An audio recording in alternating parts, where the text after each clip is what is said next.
On the matter of Islam and science, Harris makes the following observations. 1.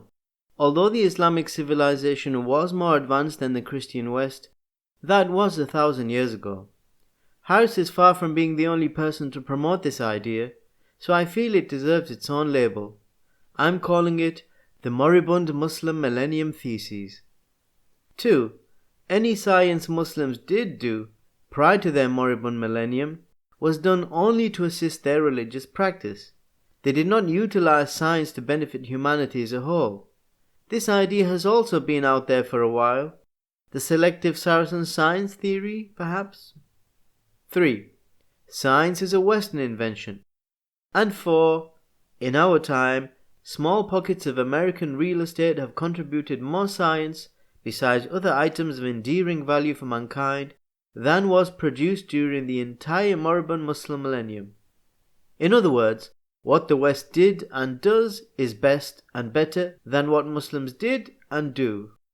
We can combine these last 2 points under the heading, Science of the West is best. Let's now address each observation in turn. Yes, it is true to say that a millennium ago, the Muslim world was ahead of the Christian West. Only a millennium ago? This implies that the Christian West overtook Islam from around 1000 CE onwards. But earlier, we had this dude suggesting that Islam led the world scientifically for 1,000 years, which would take us into the 1600s. Considering the overlap is a huge 600 years, both positions cannot be held simultaneously.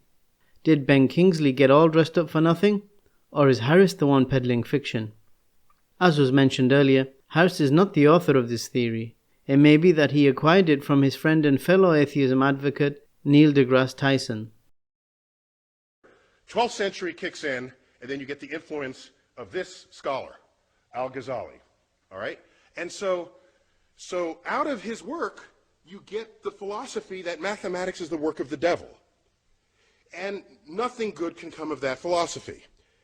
That combined with other sort of codification, philosophical codifications of what Islam was and would become, the entire intellectual foundation of that enterprise collapsed, and it has not recovered since.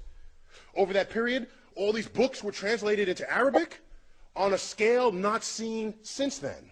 But we all know tomorrow's economies will be founded on innovations in science and technology, and of course that gets cut short if we lose our civilization, as what happened in Islam in 1100. Had Islam not collapsed in its intellectual standing in the year 1100, and you just do the ratios, they would have every single Nobel Prize today. So the fact that it's not only just a few, it's near zero, is deeply worrying. I'm concerned about what lost, what brilliance may have expressed itself and did not in that community over the past 1,000 years. Tyson does not just perpetuate the idea that Islam's romance with science ended 1,000 years ago, give or take a century. He also attributes it to a particular cause, the Muslim theologian Al-Ghazali. But Tyson is mistaken on 3 points. Firstly, it's a mischaracterization of Ghazali to say he was opposed to the study of the natural sciences in and of themselves. His beef was more precisely with the association of science with the philosophers. Philosophy, or falsafa in Arabic, sometimes was an umbrella term for philosophy, mathematics and physics together. So long as one could divorce the actual science from the pseudo-science of the philosophers, it ceased to be an issue. Al-Ghazali thought about sciences in a very, very modern way. Mm-hmm. And that was certainly even a surprise to me, but it was probably more a surprise to other people who always thought that Al-Ghazali was one of the people who had destroyed the sciences in Islam. I think nothing is further from the truth. In fact, he is someone who supported the sciences, who wanted to find a cosmology that actually leads to, first of all, acknowledging God as the creator of the world, but also in helping scientists to pursue the sciences. So in a nutshell, one might say he thought in his cosmology, of course, which did not have the Big Bang, but if we would translate his cosmology to the Big Bang as God as the creator of the Big Bang. God created the Big Bang, and from that moment on, all the causes and effects that have unfolded since then with necessity are mediated God's creation. In this case, God deliberately chose, one might say, how to create the Big Bang. And everything that has happened since then is, in this case, a causal effect of this one event that God actually put into this world, which I thought was a very fitting way for a theologian to think about this universe. Ghazali's position against the philosophers was itself, however, very confused and ultimately self-defeating. He would refute specific aspects of philosophy that he found objectionable, but incorporate other aspects into his theology that he didn't, whilst further relying upon Aristotelian categories as part of his Kalam methodology in refuting the philosophers. For example, Ghazali wrote, "Geometry and arithmetic, both are permissible, and no one is barred from them except the person who might be led by their study towards blameworthy sciences, for most of those who practice them have transgressed into bid'ah, innovation. Thus, the one who is weak in faith is barred from their study, just as the boy is barred from the riverbank, lest he should fall into the water." Due to this, a person could be forgiven for thinking that Ghazali was opposed to rational science.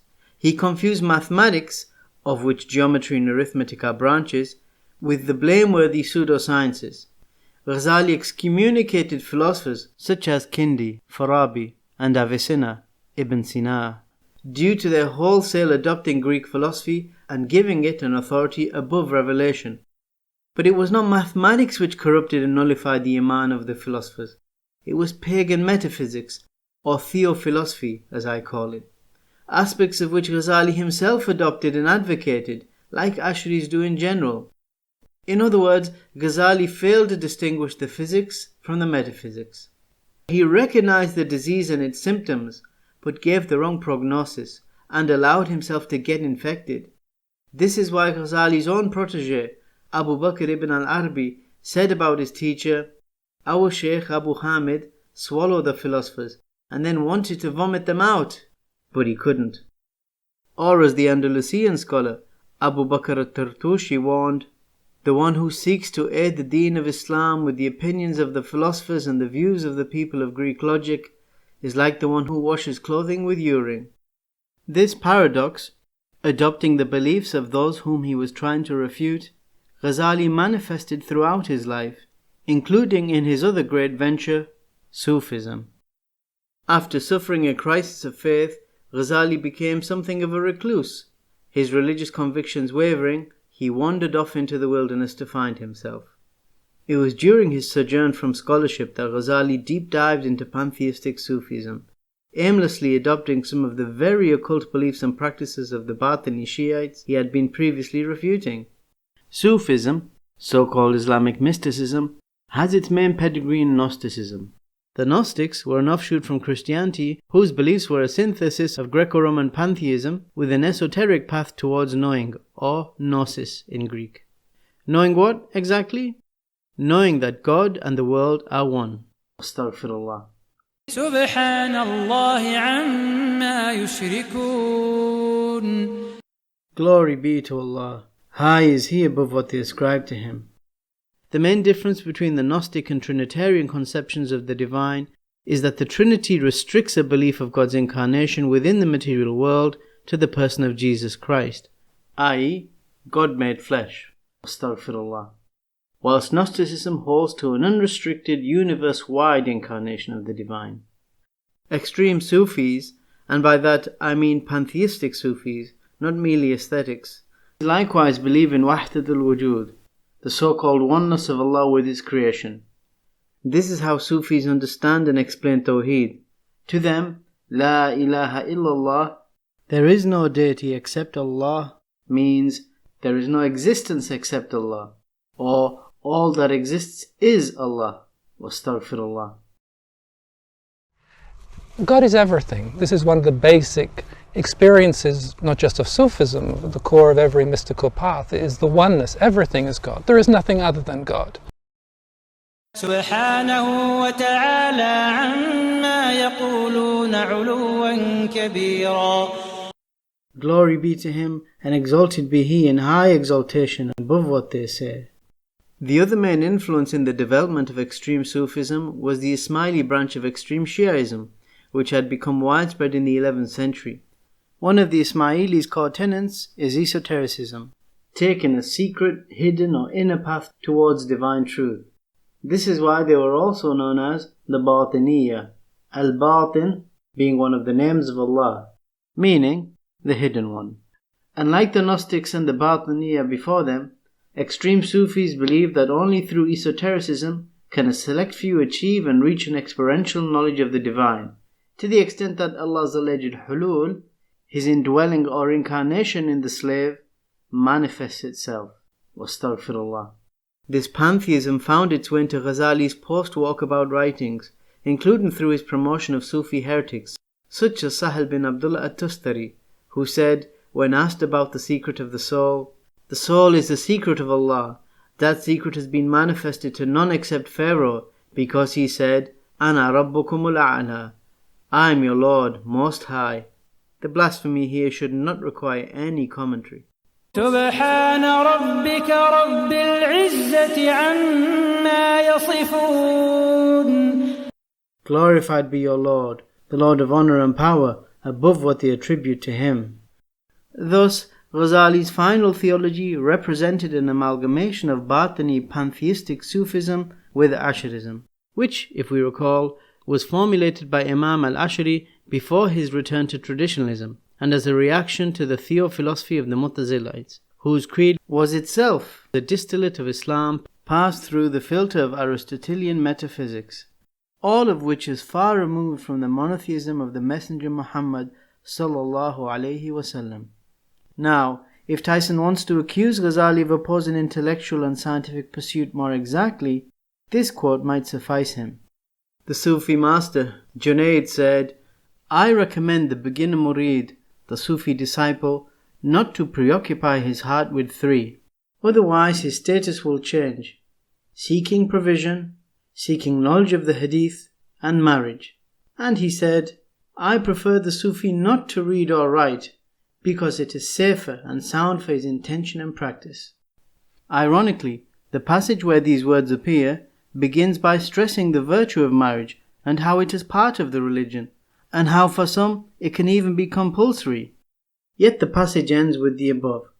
This again exemplifies the contradiction and confusion we're speaking of. And this was the genius of Ghazali, his making inherently contradictory and heterodox beliefs accessible and somehow palatable to the unsuspecting masses.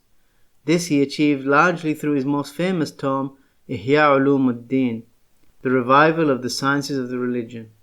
Ghazali's Ihya is a book of Sunni jurisprudence of the Shafi'i school mixed with Sufi occultism.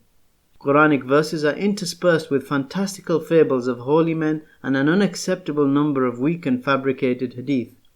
As Imam at-Tartushi said, I do not know any book on the surface of the earth which attributes more lies to the Prophet than this one. Ghazali's synthesis of heresies included the convergence of two unrelated drivers of elitism.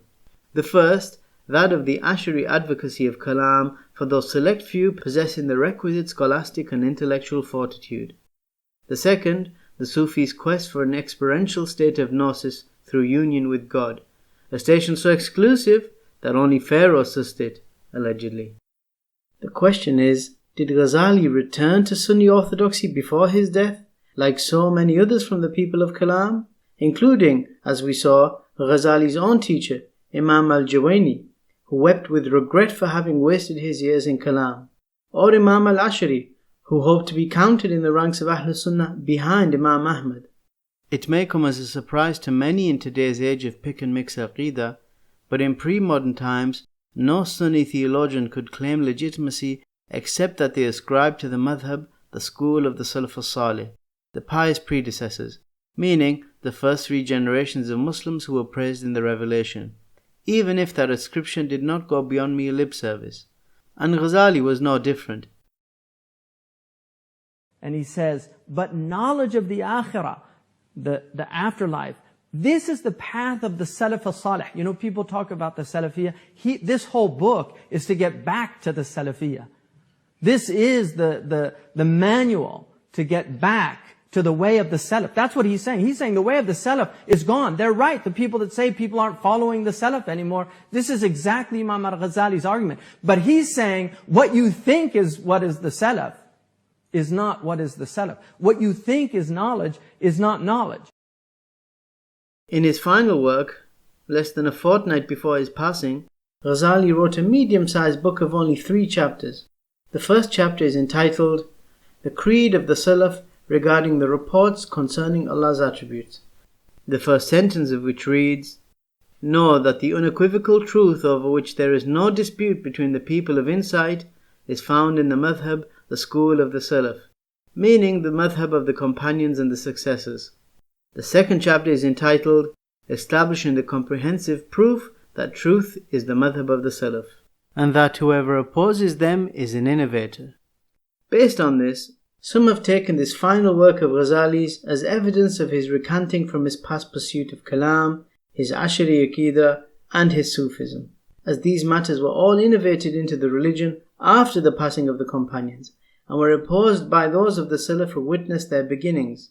For example, Imam al-Shafi'i famously said, لو أن رجلا تصوف أول النهار لا يأتي ظهر حتى يصير أحمق.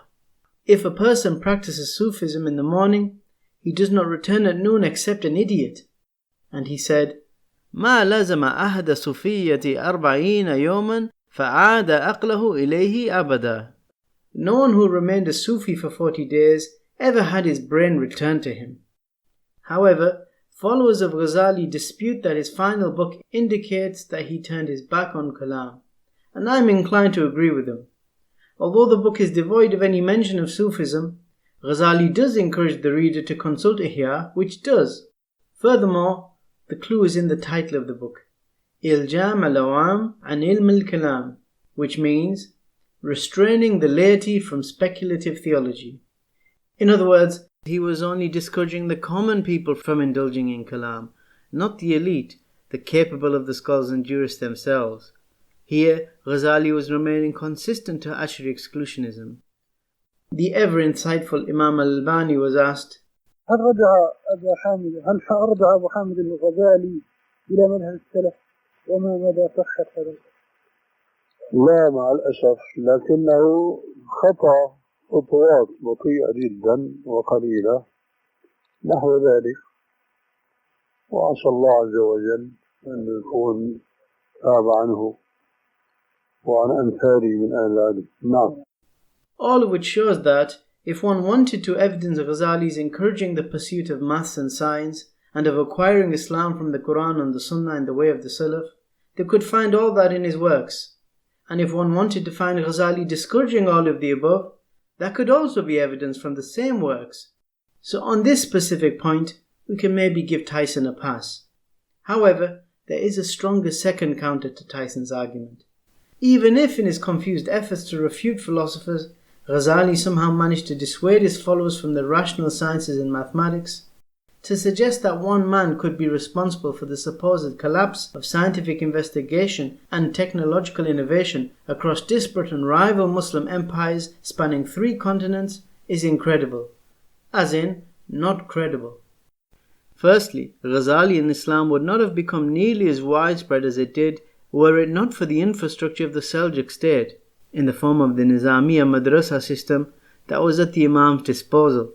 Secondly, how he was so well received in the East and the Centre can be contrasted with how he was rejected in the West. During the Middle Ages, 2 Yusufs gained legendary status for checking the aggression of militant Catholicism. Yusuf ibn Ayyub, also known as Salahuddin of the Crusades, and the lesser-known Yusuf bin Tashfin, Sultan of the mighty and vast Almoravid Empire. The Tawaif rulers of Al-Andalus, as the petty Arab principalities of the Iberian Peninsula were then known, were on the brink of being overrun by the forces of El Bravo, King Alfonso VI of Castile. When in 1085 the Tawaif king of Seville, Al-Mu'tamid bin Abad, resolved to invite Yusuf bin Tashfin to come to the aid of the Spanish Muslims, his son warned him that inviting the Berber Almoravids into Spain would spell the end of their own Arab rule. To which the king said to the young prince, I have no desire to be branded by my descendants as the man who delivered Al-Andalus as prey to the disbelievers. I am loath to have my name cursed in every minbar. For my part, رأي الجمال في الصحراء خير من رأي الخنازير في قشطالة. I would rather be a camel driver in the Sahara than a swineherd in Castile. In 1086, at the Battle of Zalaqa, Yusuf bin Tashfin delivered Alfonso a brilliant and crushing defeat, staving off the Catholic Reconquista for a further 4 centuries. Yusuf ibn Tashfin was an Athari in Aqidah. Many of the Sunni jurists of the time, including the Malikis whose school was prevalent in Al-Andalus and the Maghrib, praised the Almoravid Sultan. They also censured Ghazali's Sufi heresies. The pious and learned Sultan ordered Ghazali's Ihya burnt on account of its many blasphemies. Copies were collected and duly set ablaze in the courtyard of the Grand Mosque of Cordova. Smarting from such a slight, Ghazali tasked his student, Ibn Tumart, to take revenge against the Almoravids. Like Ibn Tashfin, Ibn Tumart was a Berber, but unlike Ibn Tashfin, Ibn Tumart was a heretic. His doctrine divested Allah of His divine attributes even more forcefully than other Asharis, and he was so taken with occultism that he declared himself the chosen Mahdi. Ibn Tumart's rebellion against the Almoravids failed, but his followers, the Almohads, did eventually overrun the Almoravids. And although some of the Almohads may have been enlightened, the masochistic strain of Ibn Tumart re-emerged with the Almohad ruler, the self-styled Caliph al-Nasir, who, when in 1212 was presented with King John of England's request to be inaugurated into the religion of Islam, and thereafter turned the British Isles into an Islamic domain, the Sultan mocked the English king and derided him before his English embassy. According to one chronicler, John decided at this point to join the enemy. In 1213, he sent a delegation to the Emir of Morocco, offering to adopt Islam and turn England into an Islamic country in return for protection. That would have turned history upside down. But we digress. The point to emphasize is that there was no universal acceptance of Ghazali's doctrines, and his books were burned for their blasphemies in the enlightened western portion of the Islamic lands, much less they caused an anti-science revolution. Ghazali's impact is likely being exaggerated out of laziness, as it gives commentators a fall guy for the apparently sudden ushering in of the moribund Muslim millennium. And finally, if Tyson can be excused for failing to appreciate that Ghazali's mysticism, rather than his mantiq, may have had a greater stifling effect on Muslim intellectual development, what is an inexcusable oversight is that Tyson's main thesis is simply wrong. Islam's age of scientific discovery and technological advancement did not cease with Ghazali around the year 1100, but continued for a further 5 centuries.